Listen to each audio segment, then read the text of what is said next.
good morning. Natutuwa lang ako, pinasyalan ako ng mga taga Manila, mga taga Cebu, mga Chinese vlog na aking mga patient. Thank you so much po sa inyong tiwala. Yan.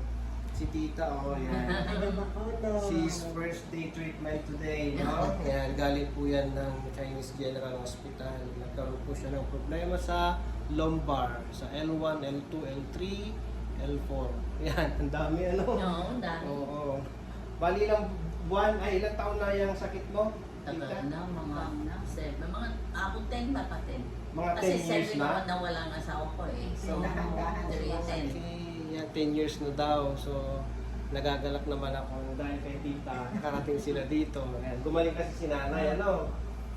Nanay, tsaka sa akin nawala yung ano. I hope we pray to God na gagaling ka din para magiging okay. Na, siyempre, happy ako, nakakapagpagaling ako ng iba't ibang lahi.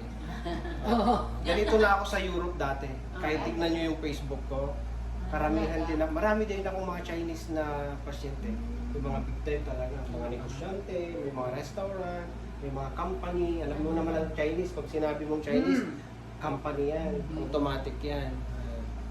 So, Introduce. Iba naman kapag ciao tutti, mi paziente cinese in Italia.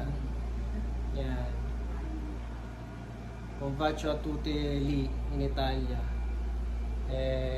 In Filippine allora iniziato arrivato mio paziente cinese da 3 anni che sono qua in Italia, in Filippine. Nabubulo na ako mag-Italiano. Yes, doon po ako nag-aral. 12 years. Bye-bye. Bye.